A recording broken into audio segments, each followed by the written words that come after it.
puede hacer, porque dice la Biblia que el Espíritu Santo que mora en nosotros nos indica, nos muestra lo que está bien, lo que está mal, lo que agrada a Dios, lo que desagrada y entristece, por decirlo de alguna manera, el corazón de nuestro Dios. Por lo tanto, a veces no hace falta que te digan, mira, eso está mal, no lo hagas, hombre. ¿Qué haces viendo todo el día pornografía? ¿Qué sacas con eso? Un hombre casado, una mujer casada, ¿qué estás haciendo? Perdiendo el tiempo, pareces un crío de 15, 18, 20 años, ¿verdad? Está prohibido, ¿no? No es ningún delito. ¿Pero de qué sirve? De nada. Está prohibido, por ejemplo, no sé, fumar. No, no está prohibido.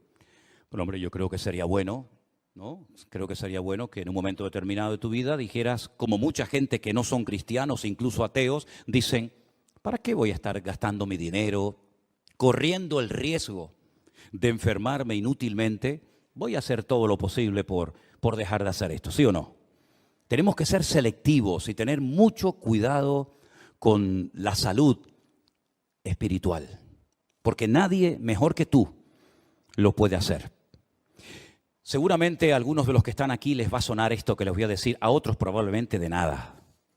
¿Ustedes se acuerdan que hace años, hace muchos años, había una canción que decía, 3 cosas hay en la vida? Los que saben esa letra ya tienen una edad, ¿eh? Porque esa letra no es de la semana pasada, ¿eh? 3 cosas hay en la... No la voy a cantar, la podría cantar, pero no es plan, ¿no? 3 cosas hay en la vida, salud, dinero y amor. Y el que tenga estas 3 cosas, que le dé gracias a Dios. ¿Se acuerdan? Qué tremendo, ¿no? Seguramente más de uno de ustedes la habrá cantado en su momento o te traerá algún recuerdo. Pues queridos hermanos, la salud espiritual es fundamental. Nosotros estamos rodeados, si se dan cuenta, de gimnasios. Hay docenas de gimnasios por todas partes. En esta calle hay 3 o 4, en la de más arriba otros 3 o 4, por aquí abajo, por la zona de más arriba también. Y es que se han puesto de moda, si me permiten, los gimnasios. Usted ve a la cantidad de gente joven, sobre todo, que están todo el santo día levantando pesas, haciendo ejercicio, tratando de perder peso y tener ese cuerpo 10, ¿no? Para poder caer bien y para ser aceptado por la sociedad. Pero muchas veces, y no tengo nada en contra del deporte, ni muchísimo menos, pero muchas veces he pensado, y esa gente que dedica tantas y tantas horas al deporte, a los gimnasios, ¿cuántas horas dedican a su alma? ¿Cuántas horas dedican a cultivar su espíritu delante del Señor? Bueno, vamos a hablar en esta tarde acerca de esto. Yo quisiera llevarles a Hebreos capítulo 5, por favor, si tienen la Biblia en la mano o quieren seguir la lectura conmigo. En Hebreos, concretamente el capítulo 5, a partir del versículo 12, la palabra del Señor nos dice así. Porque debiendo ser ya maestros, después de tanto tiempo, tenéis necesidad de que se os vuelva a enseñar cuáles son los primeros rudimentos de las palabras de Dios. Y habéis llegado a ser tales que tenéis necesidad de leche y no de alimento sólido. Y todo aquel que participa de la leche es inexperto en la palabra de justicia. ¿Por qué? Porque es un niño. El alimento sólido es para los que han alcanzado madurez, para los que por el uso tienen los sentidos ejercitados en el discernimiento del bien y del mal.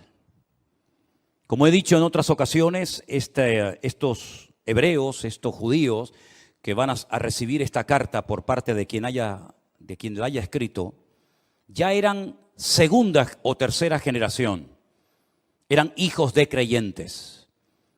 Eran personas que ya se suponía que tenían que estar a un cierto nivel, a una cierta estatura espiritualmente hablando. Sin embargo, algo había ocurrido en ellos que se habían quedado como los bonsáis, enanitos, pequeños, ¿verdad? Qué bonitos los bonsáis, ¿verdad? Arbolitos en miniatura, pero realmente a la hora de la cuestión práctica, sirven o prácticamente de nada. El raquitismo, la falta de madurez, la falta de desarrollo como cristianos es una enfermedad que ha afectado a la iglesia a lo largo de estos últimos 2000 años. Esta carta se escribió hace 2000 años, no se escribió la semana pasada para una iglesia del tiempo actual. Vemos que la falta de crecimiento, el negarse a crecer, el negarse a desarrollarse como cristianos, ya digo, es una enfermedad que siempre, de alguna manera u otra, ha afectado a la iglesia a lo largo de los tiempos. ¿De qué depende realmente el crecimiento, la madurez de una persona? Bueno, vamos a ver, si hablamos físicamente y usted quiere tener una buena musculatura y estar en plena forma, pues tendrá que cuidarse, su alimentación, tendrá que hacer algo de deporte, tendrá que abstenerse de ciertas y determinadas cosas que a lo mejor son muy ricas, pero que le van a perjudicar la salud. Si usted quisiera tener un nivel de cultura general amplio, pues tendrá que leer buenos libros, ¿verdad? Tendrá a lo mejor que hacer algún curso, ir a alguna universidad, a alguna escuela para poder aprender pues más, ¿verdad?, de lo que habitualmente sabemos.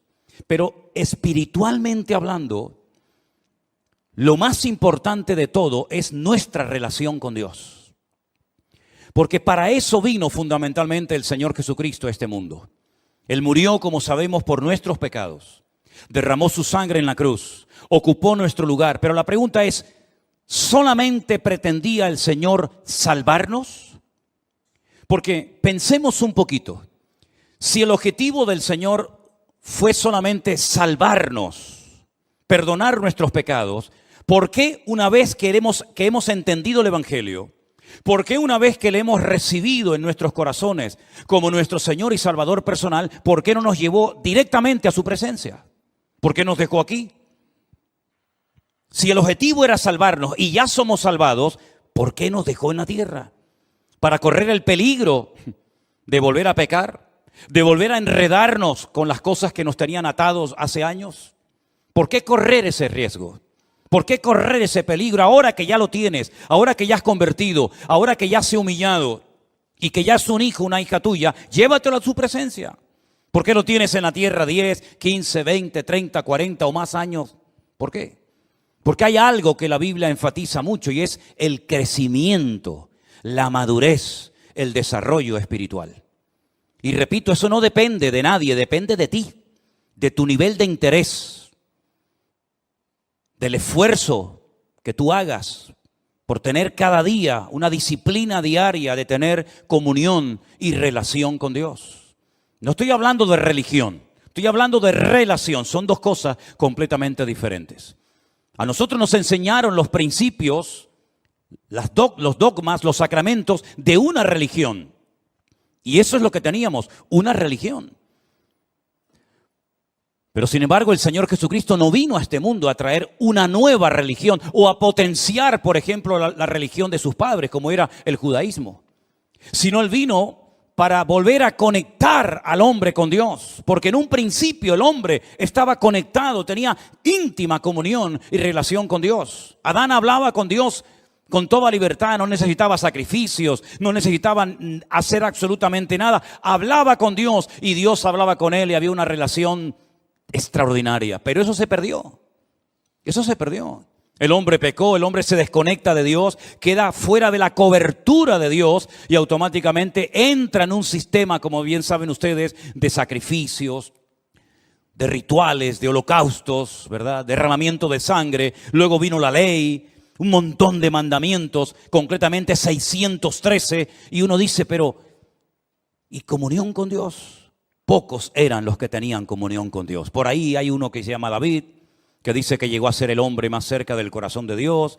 Por ahí hay gente como Samuel, como Moisés, ¿verdad? Como tal vez Abraham. Pero a nivel nacional, esa relación, esa comunión, esa amistad que existía del hombre con Dios, se perdió completamente. Y cuando el Señor Jesucristo vino, en una ocasión, le dijo a sus discípulos, ustedes quieren ser mis amigos. Porque si ustedes simplemente lo que quieren es que yo les trate como un maestro que le da clases a sus hijos, a sus discípulos, pues ahí nos quedaremos. Pero si quieren profundizar y si ustedes quieren ser mis amigos, yo les voy a decir qué tienen que hacer. Y les dijo, haced todo lo que yo os enseñe. Y llegaremos a cultivar y a desarrollar una relación de amistad entre ustedes y yo.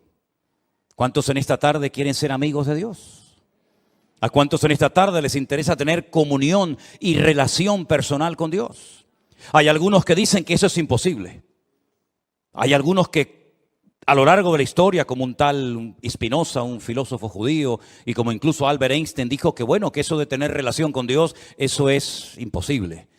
Creían en Dios, pero no creían en un Dios personal, no creían en un Dios que se interesara por tu vida, por tus necesidades, por tus problemas, por tus luchas, por tus pruebas, sino en un Dios que estaba por ahí, pero tan ocupado que búscate la vida, porque para eso yo te di un cerebro, unas piernas, un ojo, y para eso di leyes a la naturaleza, y a la hora de la verdad, pues Dios no aparece por ninguna parte. Cuando uno analiza la palabra de Dios, tanto en el Antiguo como en el Nuevo Testamento, pronto vas a descubrir que Dios quiere mucho más que simplemente una relación de Dios a criatura, sino una relación de padre a hijo, una relación de amor, una relación de confianza, de amistad. Incluso en la carta a los Hebreos, el que la haya escrito, dijo que ahora podemos tener acceso y debemos acercarnos a Dios con libertad. No acercándonos a un Dios desconocido, frío, distante, indiferente, que es imposible conocerlo, sino todo lo contrario. Es un Dios que se ha revelado y ahora conocemos que Dios no solamente es un Dios creador, como lo vemos en el Génesis, sino es un Dios que perdona, un Dios que se compadece, un Dios de misericordia, un Dios que vino a buscar y a salvar lo que se había perdido, un Dios que se humana, que se encarna, que habita entre nosotros para entender nuestras miserias, para caminar como nosotros y sobre todo para elevarnos y mostrarnos que en esta vida, aunque tengas salud, dinero y amor, si no tienes a Dios, no tienes absolutamente nada. Porque en esa antigua canción se enfatiza y se apunta a lo que todo el mundo quiere tener: salud, dinero y amor. Y como dice la canción, en el que tenga estas tres cosas, que le dé gracias a Dios. Pero ¿y si no tengo salud? Si no tengo dinero, y si en el amor he tenido muchos problemas, entonces no tengo motivos para darle gracias a Dios. ¿No tengo ninguna razón de vivir? Por supuesto que sí. En la Biblia encontramos personas que no tenían una buena salud, no tenían una buena economía y no tenían ni siquiera amor, sino todo lo contrario. Y sin embargo tenían una relación y una amistad con Dios realmente extraordinaria. Y es que la vida no consiste solamente en tener salud, dinero y amor, sino el objetivo de la vida es tener comunión y relación con Dios. Y por eso Él dice: yo soy el camino, yo soy la verdad y yo soy también la vida. Y nadie va a ir al Padre sino solamente a través de mí. Es decir, no solamente Él nos muestra que quiere tener comunión con nosotros, sino nos enseña cómo puedo acercarme a Él a través de su sacrificio, a través de sus méritos. En ningún momento menciona la palabra religión, en ningún momento me da una lista, un decálogo como se le dio al pueblo de Israel en el Antiguo Testamento, sino que ahora dice: mira, te lo voy a poner más fácil todavía. Así como el pueblo de Israel se esforzaba y se esforzaba tratando de agradar a Dios y nunca lo consiguió, porque a lo mejor eran demasiados mandamientos, yo voy a resumir todo eso en dos solamente. El primero y más importante: amarás al Señor tu Dios con toda tu alma, con todo tu corazón y con todas tus fuerzas. Y el segundo: y amarás al prójimo como a ti mismo. Si eres capaz de cumplir con estos dos mandamientos, has cumplido con toda la ley y con todos los profetas. ¿Cuántos dicen amén? Es decir, que vemos que insistentemente en cualquier generación que busques, en cualquier libro, a través de la escritura de cualquier profeta, vas a encontrar que la meta, el objetivo, el anhelo de Dios es volver a tener comunión con el hombre. Y hace todo lo que está a su alcance para ponerse a su nivel y para enseñarle que el hombre si quiere, puede volver a tener comunión y relación con Dios. Tu salud espiritual depende del nivel de relación y de comunión que tengas con Dios. Amén, hermanos. En segundo lugar, si tienes relación y comunión con Dios, vas a anhelar, vas a querer. El Espíritu Santo que mora, que vive en tu corazón, te va a impulsar a las Escrituras, al manual de instrucciones, a través del cual vas a descubrir el corazón de Dios. Te vas a dar cuenta qué es lo que a Él le agrada, qué es lo que Él espera de ti, cuál es el propósito de tu existencia. Y entonces te vas a dar cuenta de que necesitas tener conocimiento de la Biblia, conocimiento de las Sagradas Escrituras, relación con Dios, conocimiento de las Sagradas Escrituras, para que pueda conocer en todo momento las instrucciones del Creador, el diseño, los planes de Dios para mi matrimonio, para mi familia, para mi vida personal, para mis negocios, para la vida de mis hijos, de mis nietos, etcétera, etcétera. Y no vayas por la vida inventándote cosas que Dios nunca le pidió a nadie que hiciera. Para que no vayas por la vida tocando puertas y buscando palabra por aquí y por allá, sino que Dios te dice, toma, ahí tienes toda la Escritura. Y como dijo Pablo a Timoteo, ocúpate en la lectura. Dedica tiempo a conocer las Sagradas Escrituras, porque ellas pueden producir en ti sabiduría de Dios y pueden hacerte un hombre de Dios, de lo cual no tendrás nada que avergonzarte en esta vida. Y por si hay alguna duda, bueno, ¿qué parte leo? ¿Será esta más inspirada, esta menos inspirada? Le dice a Timoteo y por consiguiente a todos nosotros, toda la Escritura es inspirada por Dios, toda. Desde el Génesis 1:1 hasta el amén de Apocalipsis, cada texto, cada parábola, cada historia, cada profecía, todo ha sido inspirado por el Espíritu Santo para que tengas una base sobre la cual edificar tu fe y poder desarrollar una íntima y maravillosa comunión con nuestro Creador. ¿Cuántos dicen amén? Y entonces cuando tengas una óptima relación con Dios y un nivel de conocimiento de las Escrituras, va a venir solo algo que es imprescindible hoy en día para poder vivir una vida cristiana victoriosa. ¿Saben lo que es? Lo que hemos leído en esta noche. El discernimiento espiritual. El discernimiento del bien y del mal. Lo que te va a permitir tener como una especie de alarma, una especie de alarma espiritual, de sensibilidad espiritual, diciendo, eso no es de Dios. Aunque suene muy bonito, aunque a la gente le haga mucha gracia, eso no ha nacido, no viene del corazón del Señor. ¿Por qué? Porque yo conozco a mi Dios. Y yo sé que eso al Señor, a mi Padre, a mi amigo, no le agrada.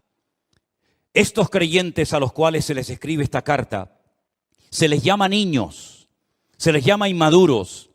Se les dice en otra porción, no he podido profundizar para enseñarles cosas más profundas porque me resulta muy difícil buscar términos que ustedes puedan entender. Y no es que sean cosas muy profundas y difíciles de entender, sino como dice aquí, os habéis hecho tardos para oír. Porque no es lo mismo explicarle a un niño una cosa que explicarle a un hombre de 20, 30 o 40 años lo mismo. Tienes que cambiar el lenguaje, tienes que hablar en una terminología, en una forma diferente. ¿Por qué? Porque es un niño y no te va a entender. Y eso es lo que está diciendo el autor de la carta a los Hebreos. No les puedo explicar cosas profundas porque no habéis crecido, os habéis quedado estancados. Estáis en los primeros rudimentos de las palabras de Dios. Todavía estáis con la leche y no con el alimento sólido. Y por eso ustedes no han desarrollado, no han ejercitado el discernimiento del bien y del mal. Si ustedes recuerdan el mensaje que di hace unos domingos atrás acerca de la muerte de dos hijos del sacerdote Aarón, dice la Biblia que a partir de ese momento se les dijo a los sacerdotes del Antiguo Testamento que no entraran bajo los efectos del alcohol para que no les pasara lo mismo que les pasó a sus hijos. Pero añade a continuación, y para que en todo momento seáis capaces de discernir entre el bien y el mal, entre lo que es inmundo de lo que es puro o limpio. En otras palabras, ser cristiano no significa perder la razón, sino todo lo contrario, es recuperar la razón, el sentido, el equilibrio de las cosas. El apóstol Pablo, cuando le escribe a los romanos en una de las cartas, tal vez más hermosas y profundas de todas las que se encuentran en el Nuevo Testamento, dice que Él es nuestro culto racional. No perdemos el control, no nos disparatamos, no nos volvemos locos cuando nos convertimos a Cristo, sino todo lo contrario, recuperamos la cordura que el mundo y el pecado nos arrebató cuando estábamos fuera de la voluntad de Dios y de sus caminos. El raciocinio, el poder razonar, el poder discernir entre lo que es de Dios, lo que no es de Dios, lo que le agrada, lo que no le agrada, eso viene, dice, con la práctica, con el uso, se desarrollan los sentidos. Y busqué qué quería decir el autor de la carta cuando habla de los sentidos bien ejercitados. Y precisamente habla de los sentidos de la vista, del olfato, ¿verdad? Del tacto. Cuando alguien ve algo dice, eso no es de Dios. Todo el mundo lo aplaude, todo el mundo lo admira, todo el mundo le imita, pero eso no es de Dios. Cuando la gente oye una conversación, dice, esta conversación no es de Dios. Porque esto, en vez de traer edificación, lo que aquí estamos es criticando y cuestionando a una persona que ni siquiera está delante para poder defenderse. Esto no es de Dios. La Biblia dice que las malas conversaciones corrompen las buenas costumbres. Entonces te desarrollas, creces, maduras como cristiano de tal manera que puedes discernir con tus propios sentidos naturales lo que agrada a Dios y lo que le desagrada a Él. Pero todo eso viene primero de tu relación con el Señor. Por cierto, ¿cómo está tu relación con Dios? Si es que la tienes, que espero que sí. Dice que tenemos acceso, tenemos entrada al Padre. ¿Tienes relación con Dios? Porque a lo mejor lo que tú tienes es el hábito, la buena costumbre de venir al culto, de escuchar la palabra de Dios por internet o aquí en persona. Y está bien, pero eso no significa de que tú tengas comunión con Dios. Hay gente que vive de los cultos, pero no porque tengan una comunión con Dios. Hay gente que el conocimiento que tiene es por lo que han oído. Claro, han oído tantos sermones, tantos años, y ahora por aquí y ahora por allá, que tienen un cierto conocimiento, pero la Biblia no saben ni dónde la dejaron, y la perdieron hace 20 años, y aún no la han encontrado. Entonces tú no puedes depender simplemente de un culto, una o dos veces a la semana. Tú no puedes depender de que haya un señor llamado pastor que predica la palabra de Dios desde este púlpito, ¿verdad? Y entonces a través de él, pues tú aprendes lo que sabes. Bueno, eso está bien, pero tú tienes que desarrollar tus propios hábitos de lectura diaria, ¿verdad? Y por eso quiero recordarles a los hermanos de la iglesia que yo les he mandado por el WhatsApp de la iglesia el curso de Isaías para que ustedes mismos de una forma autodidacta lo puedan hacer en sus propios hogares. Para que no dependan única y exclusivamente de las reuniones, de los cultos, sino que ustedes puedan también acostumbrarse a buscar la Biblia, a orar, a aprenderse textos de memoria, a estudiar la palabra de Dios, porque ya sabemos que las cosas pueden cambiar en cualquier momento. No olvidemos que ahora va a ser 3 años, 2 años y pico, nadie podía congregarse en las iglesias, ni siquiera en esta. Y todos estuvimos durante meses encerrados en nuestras casas. Y fue un tiempo maravilloso que el Señor le dio a miles, por no decir millones, de cristianos para que por fin no tuvieran la excusa de decir es que trabajamos tanto, es que no tengo tiempo para leer y estudiar la Biblia. Pues el Señor te tomó la palabra y le dio tiempo más que suficiente a miles de cristianos para que por primera vez en su vida pudieran tomarse en serio el leer todos los días, como comes todos los días, pues que comas de la palabra de Dios para alimentar tu alma y tu comunión y relación con el Señor. Son hábitos que a lo mejor algunos no tienen la costumbre, pero si te acostumbras, le vas a hacer un gran favor tremendo a tu vida espiritual y vas a cuidar de esa manera tu salud espiritualmente hablando. En 1 de Timoteo, el capítulo 4, desde el versículo 1 en adelante, hay unos versículos que yo quisiera leer en esta tarde y pedirles que presten atención, porque en este texto, en estos versículos, vamos a encontrar en primer lugar una información, unos datos que Pablo le da a Timoteo, y a continuación lo que tiene que hacer ante la información que recién acaba de recibir. Presten atención. 1 de Timoteo capítulo 4, versículo 1. Pero el Espíritu dice claramente que en los postreros tiempos algunos apostatarán de la fe. escuchando a espíritus engañadores y a doctrinas